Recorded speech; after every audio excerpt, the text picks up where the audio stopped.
Bonsoir, merci de nous recevoir chez vous à travers cette édition d'information. Les États-Unis d'Amérique annoncent reconnaître le coup d'État intervenu au Niger le 26 juillet 2023. Ils décident de ce fait la suspension de leur aide à l'État du Niger. Les précisions avec Youssouf Haidara. For internally displaced Nigerians. 72 heures, c'est le délai de rigueur donné à l'ambassadeur coordinatrice résident du système des Nations Unies au Niger, Louise Aubin, pour quitter le pays. La correspondance du ministère des Affaires étrangères, de la coopération et des Nigériens à l'extérieur a expliqué la prise de cette décision par le Conseil national pour la sauvegarde de la patrie, CNSP, et le gouvernement du Niger, à la suite du constat de la poursuite des manœuvres sournoises d'Antonio Guterres, secrétaire général de l'Organisation des Nations Unies sous l'instigation de la France.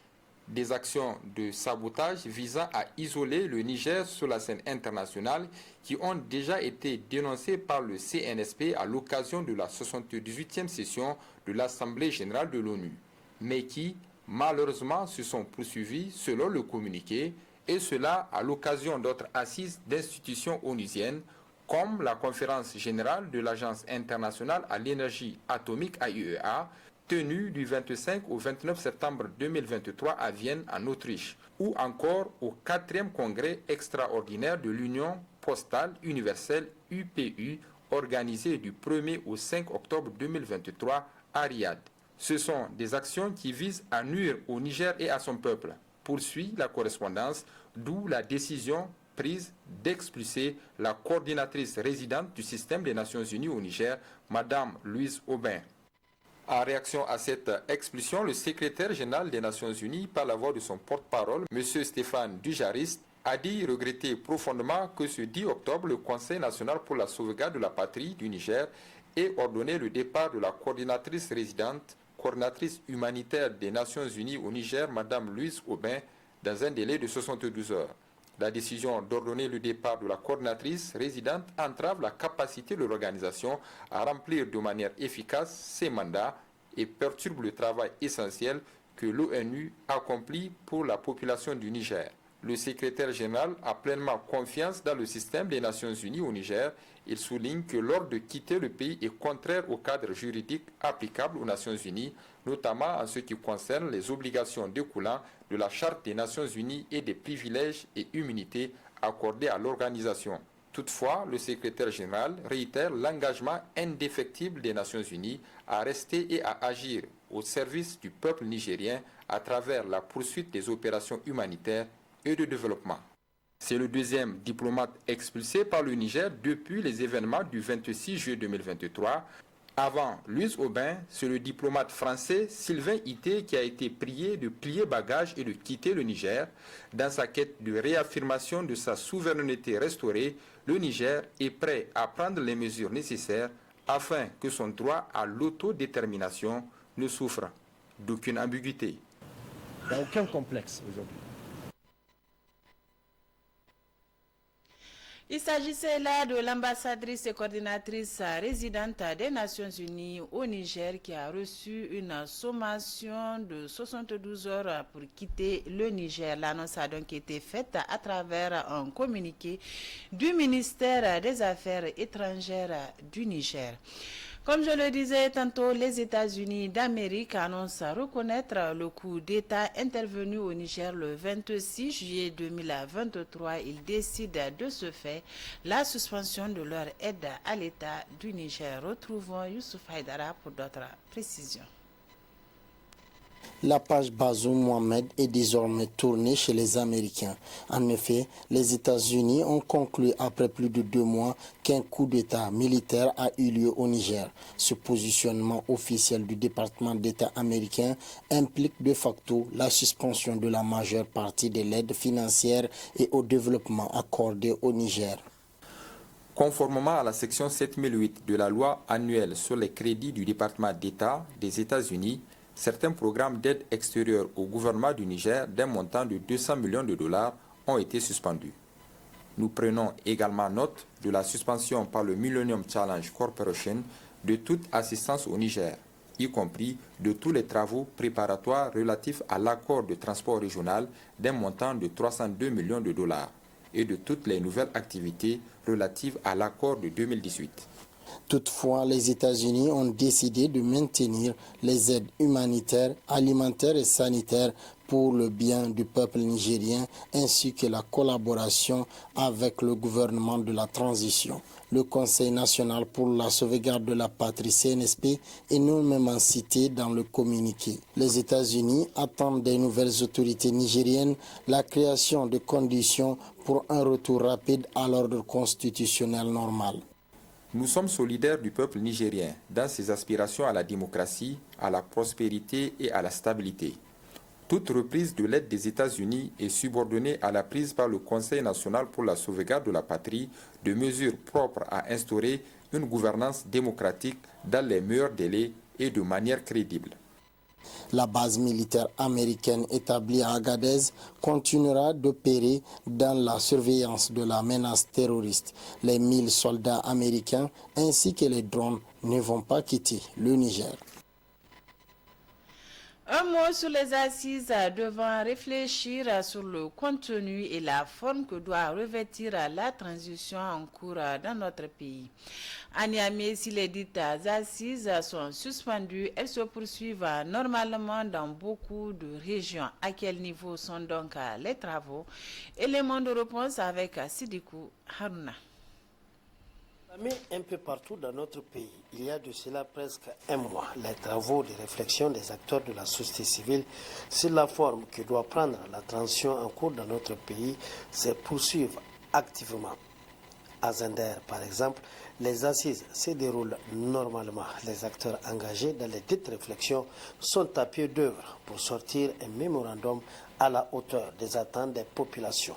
Le tout dans une atmosphère de sérénité et de convivialité. Ici, au niveau de la région des Andes, il n'y a aucun problème parce que c'est de façon démocratique que les différentes structures ont désigné leurs délégués. Il s'agit de réfléchir d'abord sur les principes fondamentaux qui doivent régir la transition. Ensuite, les délais de la transition. En troisième position, les priorités. Et en quatrième position, les valeurs devant guider la refondation de la République. Donc, c'est autour de ces 4 points-là que les réflexions sont en train d'être faites. Et que vraiment, on est très avancé au niveau de la ville des Andes. À Niamey, par contre, les travaux sont pour le moment suspendus. Officiellement, rien n'a été avancé encore. Seule explication aux yeux de El Hadji Idi Abdou, le format actuel des assises. Pour moi, ce n'est pas le bon format. Et surtout que les maires sont en place, ils n'ont pas été destitués. Et du coup, si vous voulez, on a demandé des associations avec un arrêté de reconnaissance ou un récépissé. Les récépissés à main levée, les maires peuvent en donner.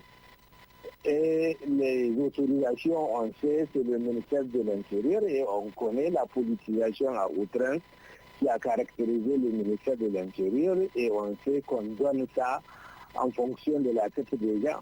Donc du coup, quand vous partez sur cette base avec des maires en place et des maires de l'ancien régime, ça veut dire qu'ils vont torpiller les assises et ils vont créer les conditions pour mettre des gens acquis à leur cause comme délégués. Donc du coup, je suis sûr évidemment que ça ne peut pas prospérer. Selon lui, il faut agir en priorité sur la question du format afin d'extirper toutes les velléités susceptibles d'entraver le bon fonctionnement des travaux. Ça ne sert à rien de reprendre ce qui a échoué pour penser avoir un résultat différent. Non. Il ne faut pas être naïf, il ne faut pas aller dans cette logique-là. Pour moi, il faut arrêter même cette idée des assises nationales ou d'un forum national. Il faut aller dans l'ordonnance et dans le cadre de l'ordonnance à travers le Conseil consultatif national là, qui a été précisé dans l'ordonnance. On peut résoudre tous les problèmes que le CNSP veut dans le cadre de la transition et diagnostiquer et proposer des solutions afin que ce coup d'État-là soit le dernier coup d'État pour le Niger. Les assises des acteurs de la société civile procèdent de la volonté du CNSP d'associer les populations nigériennes à la gestion de la transition. Elles doivent baliser en principe les voies au futur Conseil consultatif national pour une transition consensuelle, inclusive et surtout populaire. À l'instar des autres pays, le Niger a célébré ce 12 octobre 2023 la journée internationale de la jeune fille. Les détails avec Samira Issa Ali Mega et Rabiou Labou. Adopté le 19 décembre 2011 par l'Assemblée générale des Nations unies, le 11 octobre est proclamé Journée internationale de la jeune fille de par le monde. À cette occasion, plan international à travers le projet Gender Advancement Initiative, priorité à l'égalité, célèbre la journée sous le thème Activisme, responsabilité et ressources des filles. Le thème de la journée de la fille de cette année, activisme des filles, responsabilité et ressources, cadre parfaitement avec la vision du plan, qui est un monde dans lequel tous les enfants jouissent de leur potentiel et qui fait la promotion des droits de l'enfant et l'égalité des filles une priorité. C'est dans ce contexte que la présente conférence débat qui nous réunit aujourd'hui se penchera sur les défis auxquels sont confrontées les filles, les empêchant ainsi de jouir à leurs droits fondamentaux. Prioriser la scolarisation de la jeune fille, l'égalité des chances et bien d'autres, c'est l'objectif visé par le projet de plan international. Aussi, nous faisons beaucoup d'activités par rapport à la scolarisation et le maintien de la jeune fille et tout ce qui concerne le genre dans son ensemble. Donc voilà un peu en substance, de façon résumée, le projet dénommé JCI qui nous réunit aujourd'hui pour la journée internationale de la jeune fille afin que nous célébrions ensemble cette journée par rapport à l'activisme des jeunes filles. Au cours de cette journée, plusieurs conférences débats seront animées par d'éminentes conférencières, à savoir Maimouna Gogé Gazibo, présidente de l'ONG Chronique Juridique, et de Samira Boubacar, ambassadrice de la santé de reproduction. Sur l'initiative de la promotrice du festival Consommons local, s'est tenue ce jour à l'université Abdou Moumouni de Niamey une séance de dégustation des produits locaux. Objectif à faire connaître aux étudiants la gastronomie nigérienne. Les explications avec Youssouf Haïdara et Mamadou Djori. Du dambou et moringa accompagnés de coco ou bouilli local sous diverses variétés. Ce sont là le menu proposé en dégustation aux étudiants de l'université Abdou Moumouni de Niamey. Un menu très apprécié par les étudiants. Ça c'est naturel. Et puis c'est comme vous avez dit, c'est local. Ça nous appartient, c'est le mil. Et là-bas, moringa. Donc vous voyez, à faire des fermetures frontières là et autres là, pour moi, j'apprécie ça même. Parce que ça va nous booster de partir travailler notre terre. Notre coco national est très bon, très bon même. À ce que je reçois donc la bonne préparation a été bien préparée comme ce que j'ai, parce que c'est maintenant que je viens de manger, mais en commencement que je sais vraiment que je me sens très bien, c'est les bons goûts quoi. Alors, l'objectif visé par l'initiatrice de cette dégustation semble déjà être atteint. Il s'agit là de la valorisation de nos produits locaux. Et cette journée de dégustation a été initiée pour envie de rapprocher les produits des consommateurs. C'est une démarche que nous allons continuer avec d'autres cibles. Et pour l'instant, la démarche avec l'Université de Niamey consiste à amener les étudiants à découvrir les produits, les connaître, se familiariser avec, parce que nous sommes en train de mettre en place un dispositif en vue de convaincre les centres régionaux universitaires et des œuvres universitaires que dans le menu des étudiants, quand même, il doit y avoir des produits locaux. Du côté des étudiants, l'initiative est salutaire et le souhait est de voir la gastronomie locale reconquérir les assiettes des Nigériens en général.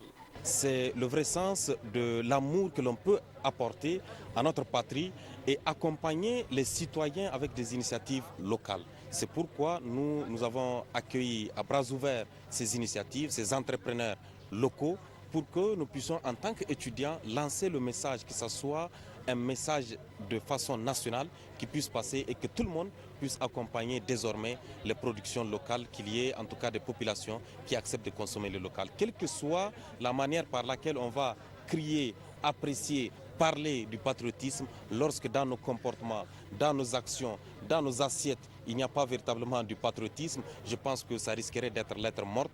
La séance de dégustation au sein de l'Université Abdou Moumouni de Niamey sur initiative de la promotrice du festival Consommons local fait suite à la tenue ici à Niamey la semaine passée de l'édition du festival Consommons local.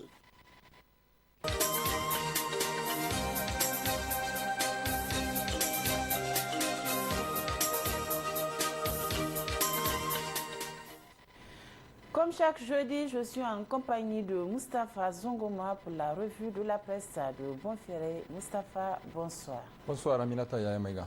Cette semaine, les journaux nigériens se sont penchés sur le début du désengagement des militaires français basés au Niger. Effectivement, Aminata, le quotidien gouvernemental Le Sahel, paru hier mercredi, nous apprend que les militaires des forces françaises de Barkhane et Sabre ont commencé depuis le lundi 9 octobre 2023 à quitter le territoire nigérien pour N'Djamena au Tchad. En effet, dans la journée du lundi 9 octobre, 49 soldats ont quitté le sol nigérien à bord d'un avion de transport de troupes de type A400M de l'armée de l'air française, comme convenu entre les parties nigériennes et françaises, et cela conformément au programme établi. Le mardi 10 octobre, 3 autres vols ont quitté Niamey avec des éléments de forces spéciales et du matériel. Ce départ des forces françaises se déroulera aussi par voie terrestre en direction de N'Djamena au Tchad via Difa selon le programme convenu avec les autorités nigériennes. Les différents détachements qui étaient dans certaines zones de la région de Tillabéri, Ayoru, Walam et Tira sont en train de rentrer à Niamey à partir d'où ils quitteront définitivement le Niger. Dans un communiqué rendu public le lundi 9 octobre dernier, l'état-major des armées du Niger a demandé à la population d'adopter une attitude pacifique lors du passage du convoi des forces françaises qui, du reste, sont escortées par les forces de défense et de sécurité nigériennes. Le quotidien privé L'Enquêteur d'hier mercredi a titré sur le même sujet à sa une « Barkhane s'en va, le Niger peut respirer ». Depuis le début, le positionnement de la France au Niger s'est drapé de nobles intentions avançant la lutte contre le terrorisme comme justification primordiale. Toutefois, pour bon nombre de Nigériens et d'observateurs internationaux éclairés, ces arguments ne sont que des vagues prétextes. La présence militaire française répond davantage à des intérêts géopolitiques et économiques qu'à un véritable souci du bien-être des Nigériens. Barkhane s'en va, c'est une bonne nouvelle pour le Niger. Avec ses premiers départs des troupes françaises, la page d'un chapitre controversé de la relation franco-nigérienne est en train de se tourner. Ce départ de Barkhane est sans aucun doute une bouffée d'oxygène pour le Niger. Il est grand temps que notre pays reprenne en main sa sécurité et son destin, loin des enjeux géopolitiques des puissances étrangères. Ce retrait offre une chance inestimable de redéfinir nos relations sur un pied d'égalité et de recentrer le débat sur les véritables besoins du peuple nigérien. En conclusion, le départ annoncé des troupes françaises est loin d'être une perte pour le Niger. C'est au contraire une opportunité pour notre pays de se reconstruire et de se recentrer et d'affirmer sa souveraineté loin des ombres du passé. La fin de cette présence militaire est, espérons-le, le prélude à une ère de véritable indépendance et de prospérité pour le Niger. L'assainissement des finances publiques nigériennes durant cette période de transition a aussi intéressé les journaux cette semaine. Le Canard en furie s'est penché au cas spécifique de l'homme d'affaires nigérian Dahiru Mangal. Le confrère écrit: depuis l'ère démocratique, chaque régime politique nigérien avait eu son homme d'affaires nigérian. Sous Tanja, ce fut sans doute le fameux Danfoulani avec ses marchés de bitume en chewing-gum pour rénover certaines rues de la capitale. Avec le régime de la Renaissance, ce fut Dahiru Mangal qui devint l'homme d'affaires étranger le plus influent du pays sous ce régime. En effet, Mangal était dans divers domaines au Niger, des hydrocarbures en passant par le secteur du transport aérien. Pour ce qui est des hydrocarbures, il est cité parmi les débiteurs de la SONIDEP à laquelle il doit plusieurs milliards de francs CFA. En effet, grâce à ses relations avec les responsables de la SONIDEP, il parvenait à racketter une partie du pétrole nigérien via sa firme Persoal qu'il écoulait à travers un de ses traders, AA Rakoni, qui distribuait directement l'essence nigérienne dans ses stations-service à l'intérieur du Nigeria voisin. Dans le domaine aérien, notamment le Hajj qui devait être ouvert à la concurrence, Mangal a réussi à plomber pour lui seul sa compagnie Max Air. D'ailleurs, Mangal disposait de 2 hommes liges au Niger. Il s'agit de Aboubakar Sani alias Zili et Mamman Mansour Dado, ancien chef du protocole d'État de Bazoum et ancien ambassadeur du Nigeria à Abuja. Aujourd'hui, les yeux sont tournés vers le CNSP dans le dossier Mangal au Niger. La justice sociale promise aux Nigériens par le CNSP ne saurait faire l'impasse sur cette période noire de l'histoire de la 7e République, la République de la corruption, de l'impunité et de l'affairisme au plus haut sommet de l'État. Et sur le même sujet, le journal Le Monde d'aujourd'hui, numéro 557 du 11 octobre 2023, a titré « Assainissement de la vie publique nationale, le CNSP doit déterrer le dossier du MDN ». Le journal Niger Inter Hebdo, qui est revenu dans les kiosques cette semaine, donne sa lecture de la situation socio-politique du pays avec en ligne de mire les nouveaux défis auxquels doit faire face le PNDS Tareya. Dans l'entourage du président Bazoum, on parle de séquestration ou de prise d'otage pour désigner le putsch du général Tchani qui garde encore Bazoum et sa famille dans les sous-sols du palais de la présidence.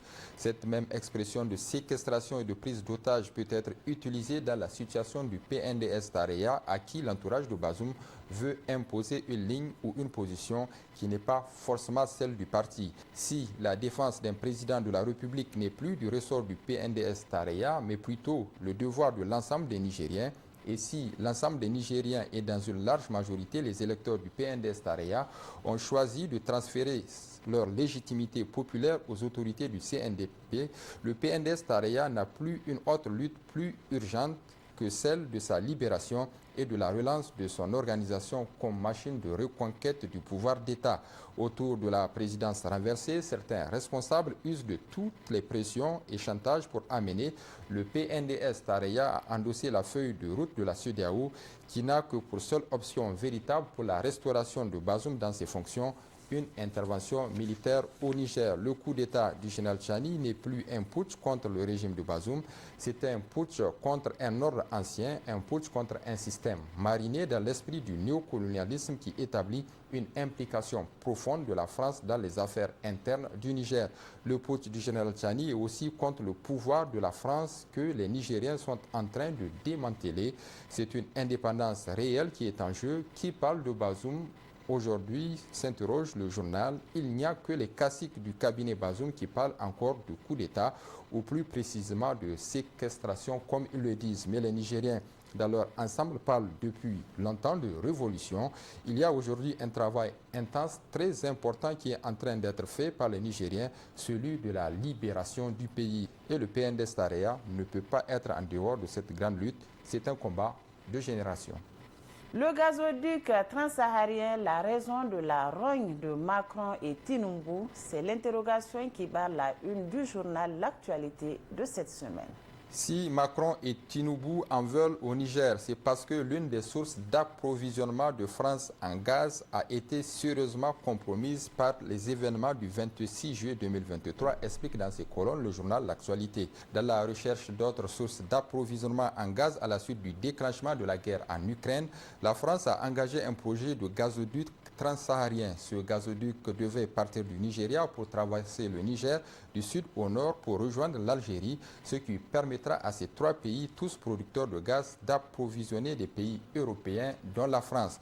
Le projet avait l'accord des autorités dessus du Niger. C'est sûrement pourquoi les présidents Tinubu et Macron sont en rogne contre les nouvelles autorités du Niger. Le projet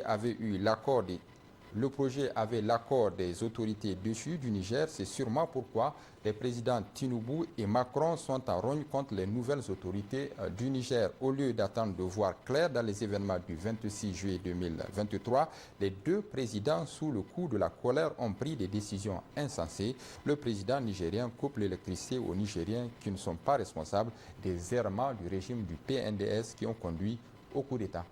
Moustapha Zongoma, merci. Merci Aminata Yayamega.